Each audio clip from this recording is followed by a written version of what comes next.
Que Jesus nos abençoe. Então nós vamos falar um pouquinho sobre as curas de Jesus, entender um pouquinho sobre essa questão, sobre como que Jesus procedia com as curas, naturalmente do ponto de vista da doutrina espírita, por quê, como que isso acontecia. Nós sabemos da superioridade da natureza de Jesus, não só do ponto de vista espiritual, mas também do ponto de vista orgânico, ele que esteve encarnado entre nós. O Allan Kardec, no livro O Céu e o Inferno, no capítulo 15, quando ele fala sobre os milagres do Evangelho, ele fala que esses fatos que aconteceram, a maioria deles, que aconteceram no Evangelho, e que tradicionalmente foram considerados como milagres, como fatos milagrosos, miraculosos, que na realidade não passam de fenômenos psíquicos, ou seja, é realizado por resultado de uma ação psíquica, ou seja, a causa primária desses fenômenos, eles têm relação com os atributos da alma. Então, assim, o fluido perispiritual que todos os encarnados possuem, e Jesus, por ter encarnado, ele também teve o corpo perispíritico. Ele, efetivamente, aqui é o agente magnético desses fenômenos psíquicos. Então, todos os fenômenos realizados do ponto de vista psíquico, ele tem como agente magnético, ele atua magneticamente, melhor dizendo, né? E isso acontece tanto na vida espiritual quanto na vida material. Por quê? Porque nós, enquanto espíritos desencarnados, nós também temos perispírito, né? Então, nós desencarnamos, nos libertamos do corpo físico, mas mantemos o nosso perispírito.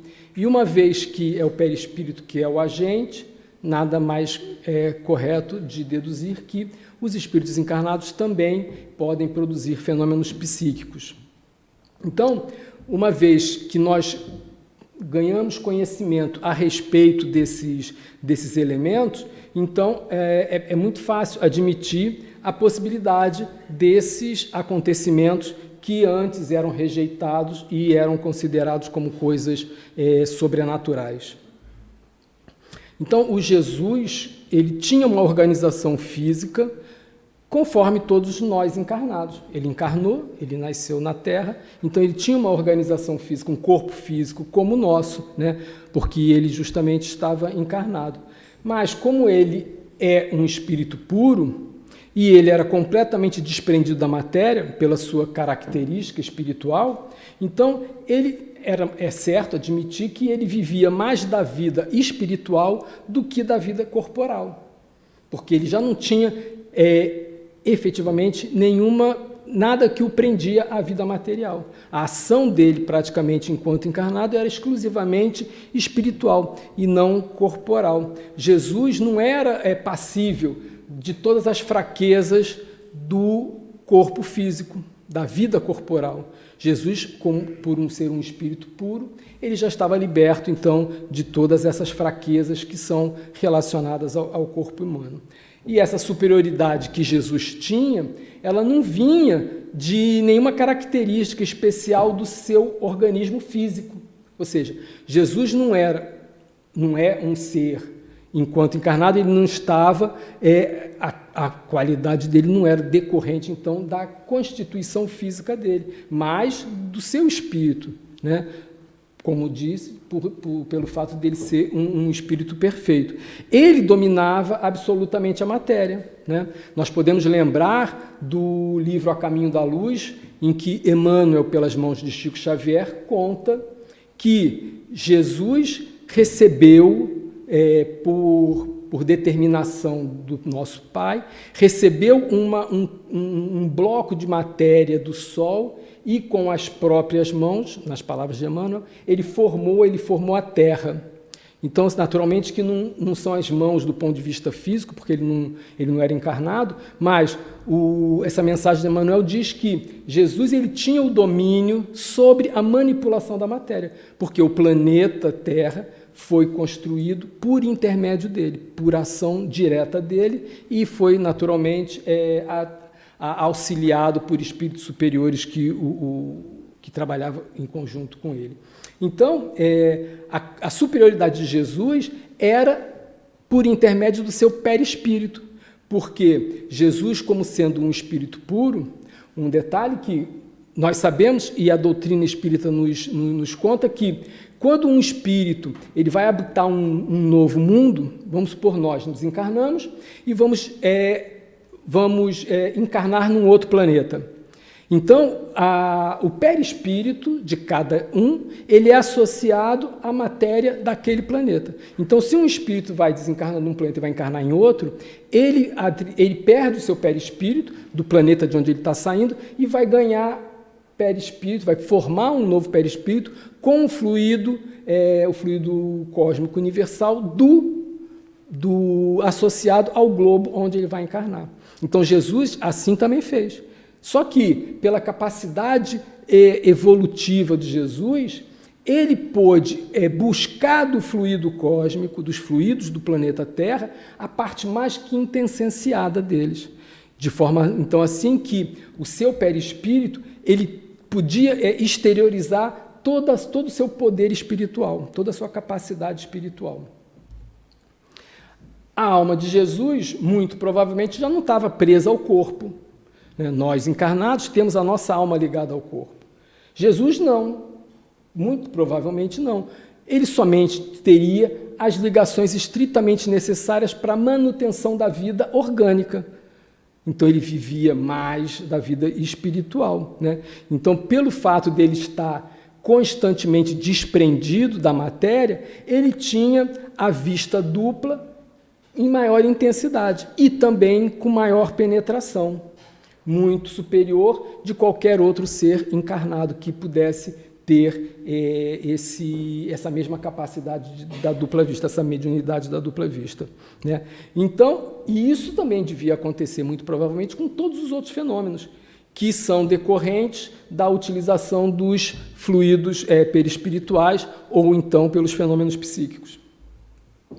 Então, a quantidade e a qualidade dos fluidos que Jesus possuía dava a ele uma imensa força magnética. Então, ele tinha um poder magnético sobre todos os encarnados, todos os espíritos, muito maior do que nós poderíamos imaginar entre nós. E ela era, ainda assim, potencializada pelo extremo amor que ele tinha pelas criaturas, por todos nós.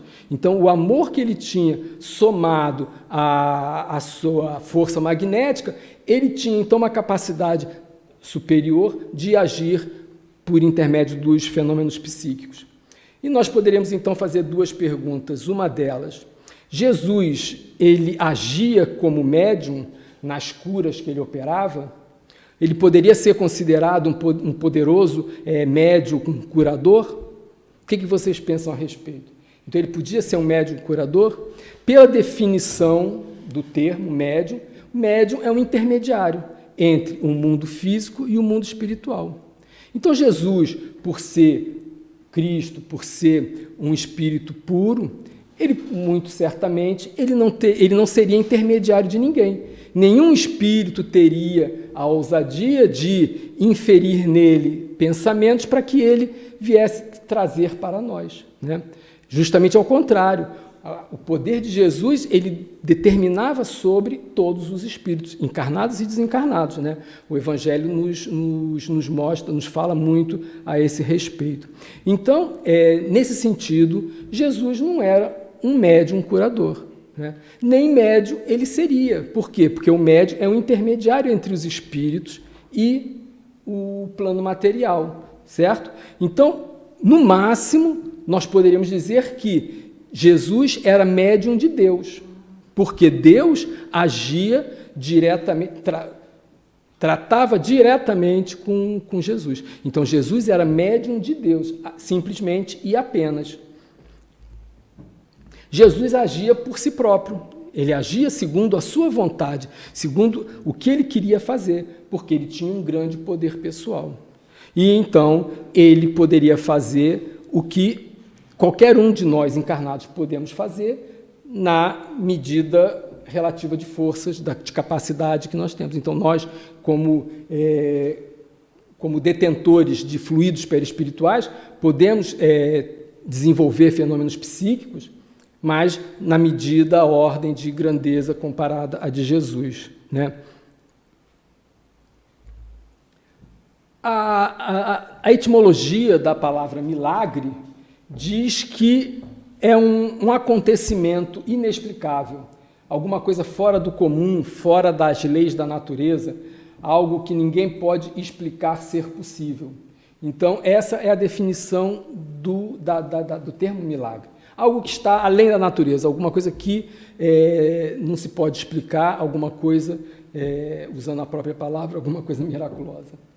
Mas no Espiritismo, nós sabemos que sempre existe alguma explicação para todos os fenômenos, para todos os acontecimentos existe uma explicação. Tudo acontece de acordo com leis naturais. Tudo que acontece, acontece por resultado, age regido por leis naturais.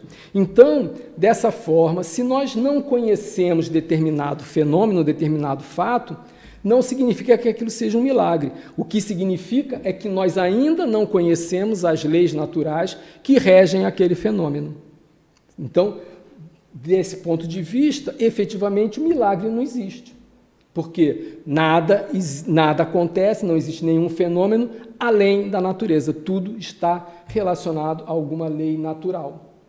Então, o Espiritismo claramente nos diz que se a doutrina espírita não consegue explicar determinado fenômeno, ela que espere que a ciência se desenvolva a ponto de dar a explicação.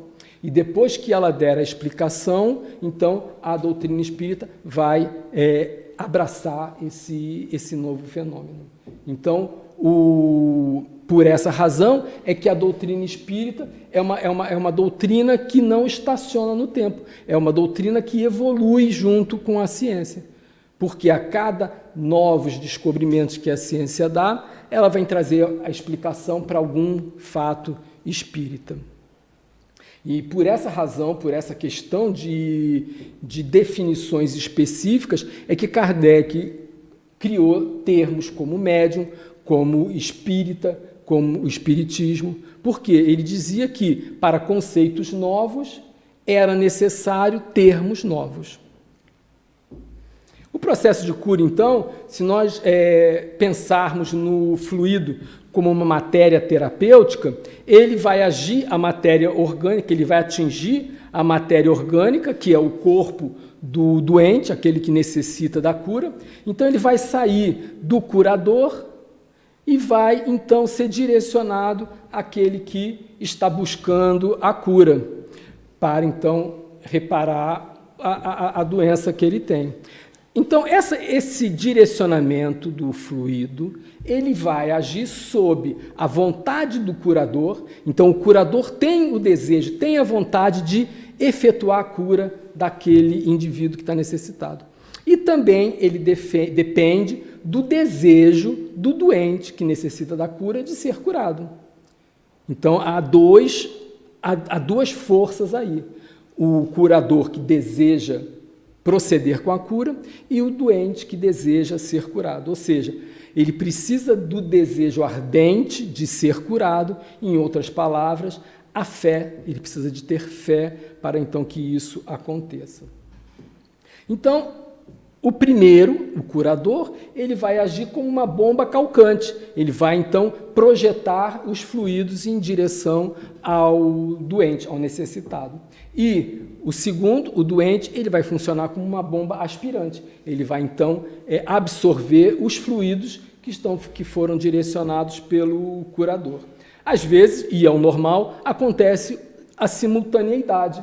Ou seja, tanto o curador, com a vontade dele de curar, ele projeta, age como essa bomba calcante, projetando os fluidos para o necessitado, e o necessitado, igualmente, pela sua fé, pelo desejo de ser curado, então ele busca, então, captar, receber esses fluidos para a sua melhoria, né?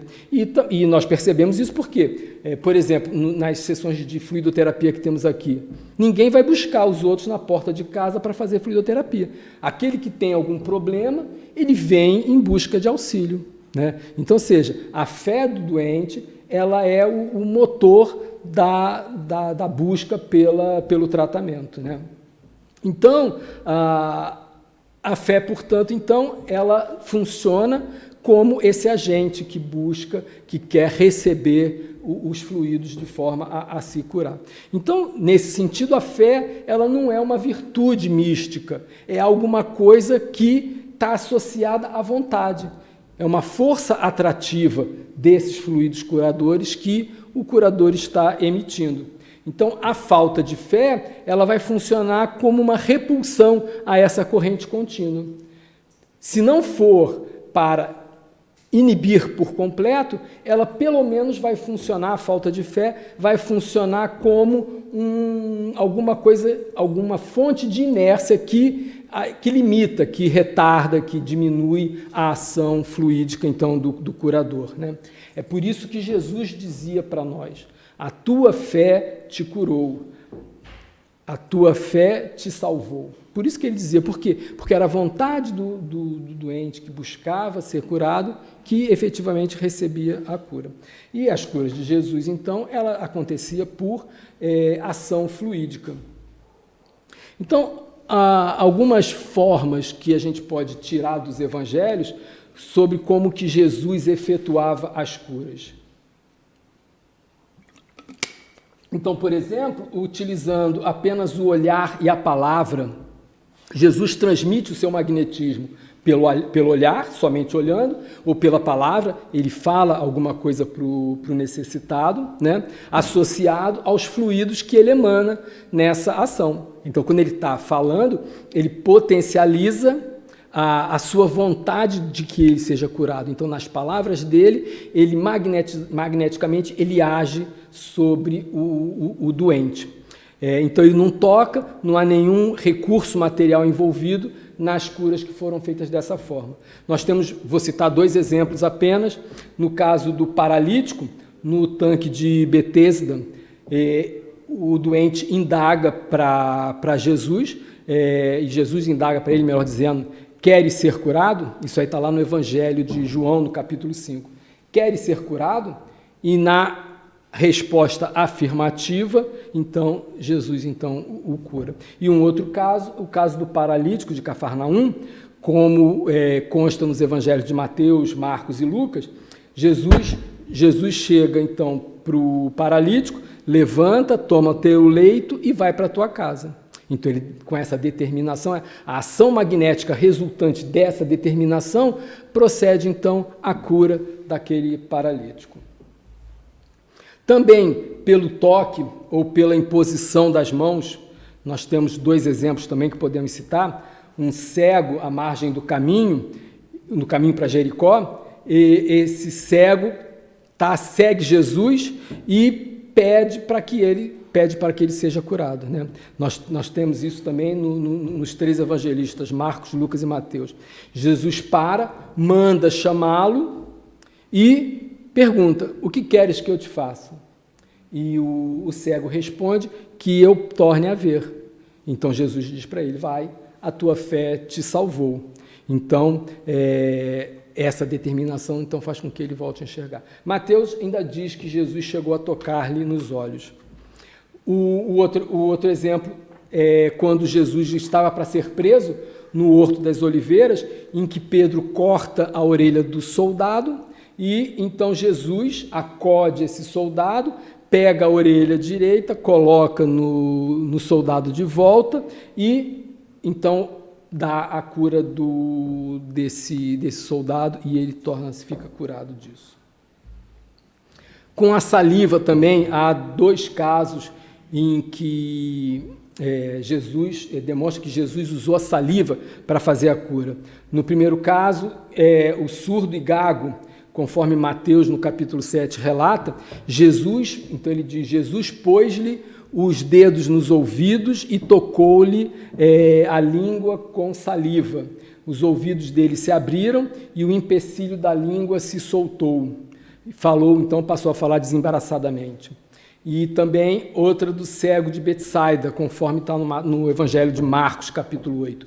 Jesus aplicou-lhe saliva nos olhos e impôs-lhe as mãos, perguntando: vês alguma coisa?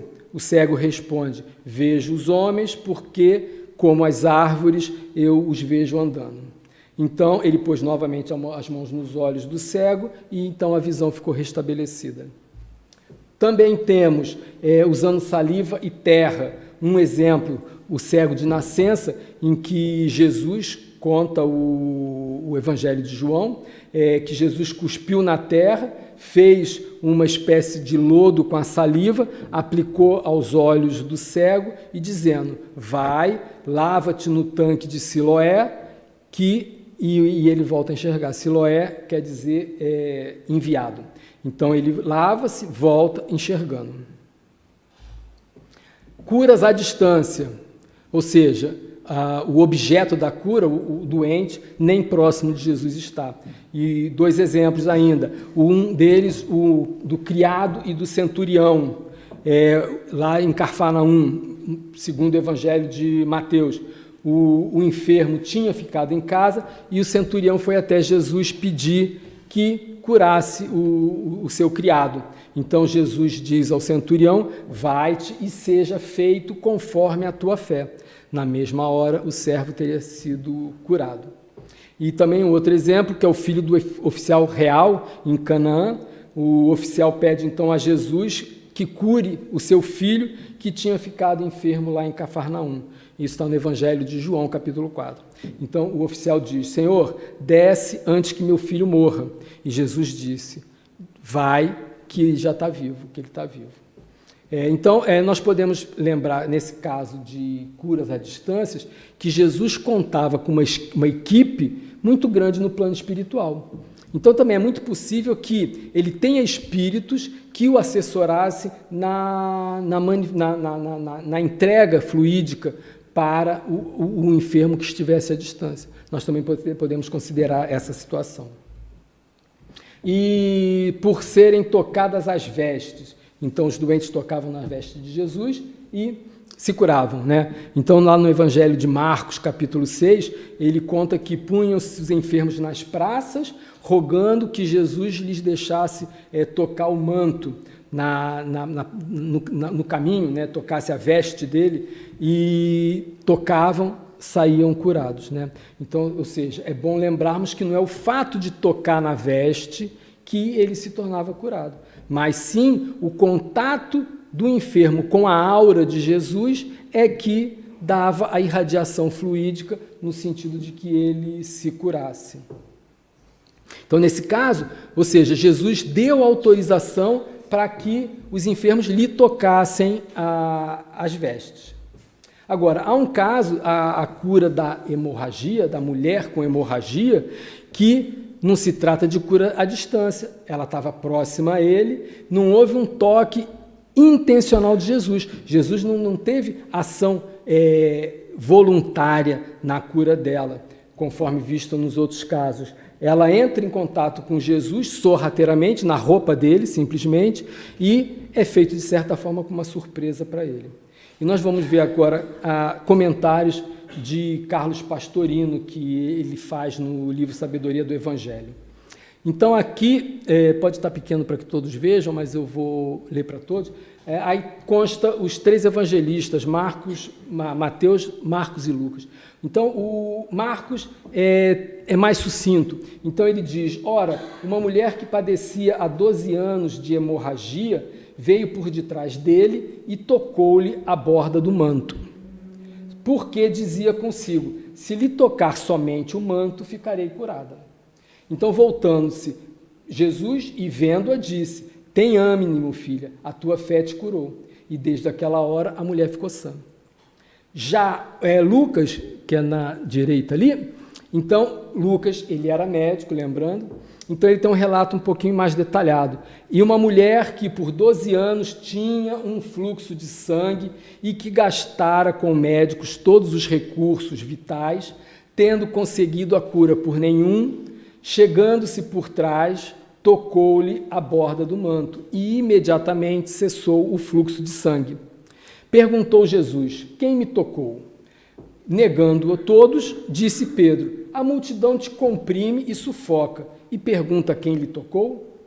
E Jesus disse: alguém me tocou, que percebi sair de mim poder. Vendo então a mulher, que não tinha ficado despercebida, veio ela tremendo, pôs prostrar-se diante dele e declarou na presença do povo o motivo por que havia tocado e como fora imediatamente curada. Então Jesus disse a ela: filha, a tua fé te curou, vai-te em paz. Marcos, ele já é mais detalhado, traz para nós maiores detalhes. Ora, uma mulher que padecia há 12 anos de fluxo de sangue e que tinha sofrido bastante às mãos de muitos médicos, gastando tudo o que possuía sem nada aproveitar, entre a multidão, e tocou-lhe o manto. Tendo ouvido falar a respeito de Jesus, veio por detrás dele, entre a multidão, eu pulei um pedaço aqui, porque dizia: se eu tocar somente a sua veste, eu ficarei curada. No mesmo instante, secou a fonte de sangue e sentiu em seu corpo que estava curada de seu flagelo. Conhecendo Jesus logo por si mesmo o poder que dele saía, virando-se no meio da multidão, perguntou: quem tocou meu manto? Responderam-lhe seus discípulos: vês que a multidão te comprime e perguntas quem me tocou? Mas ele olhava ao redor para ver quem fizera isso. Então a mulher, receosa e trêmula, cônscia do que nela havia ocorrido, veio, prostrou-se diante dele e declarou-lhe toda a verdade. E Jesus disse-lhe: filha, a tua fé te curou, vai em paz e fica livre do teu mal. Então, eles mantêm a mesma ordem dos fatos, né? Não é em toda a passagem que os evangelistas fazem isso, mas nesse caso é. Aqui não fala quem é a mulher, né? Mas a passagem do evangelho não diz o nome dela. Mas outras obras dizem que é aquela que, quando Jesus estava a caminho do Calvário, lhe secou a face e a face dele ficou impregnada no tecido. Então dizem que, outras obras dizem isso. Isso aconteceu com aquele personagem Jairo, quando saía da casa dele, entre Jesus sair da casa de Jairo e ir adiante. Então, nós podemos então tirar alguns entendimentos a respeito disso. Ela era uma moradora de Cafarnaum e ela sofria há 12 anos de hemorragia, constante ou frequente. Então, além desse sofrimento físico, né, que é ter essa hemorragia permanente durante esse tempo todo, ela também tinha privações religiosas e sociais devido a essa condição. Né? Por quê? Porque ela era considerada impura segundo a lei mosaica. Então ela não podia ir ao templo de Jerusalém nessa condição, e tudo que ela tocava seria considerado impuro por ela estar nessa condição impura. Lá no Levítico, capítulo 15, Levítico é um dos livros de Moisés, que trata sobre a impureza. Então Levítico considera que o catamênio ele é impuro. Então, a mulher que estava nesse período, ela era considerada impura por essa razão. Ela não podia ser tocada e não podia tocar em nada. Tudo que ela tocasse seria considerado impuro. Então, imaginam essa situação. Eu, há 12 anos, passando por uma situação dessa, né, estou vivendo à margem da sociedade judaica, porque ela era judia. Então, imagina uma situação pela qual ela se passava, uma situação de desespero pela qual ela passava. Mas a fé dela era tão grande, era imensa, que ela entendia que não precisava nem tocar em Jesus, só tocar na sua veste era suficiente para que ela fosse curada. Então, ela abriu caminho pelo meio da multidão, por trás, como diz o Evangelho. Por quê? Porque ela não queria ser percebida. Ela, naquela condição de impureza, ela não queria ser percebida, ela queria a cura, mas ela não precisava que fosse reconhecida, que fosse identificada, nem nada.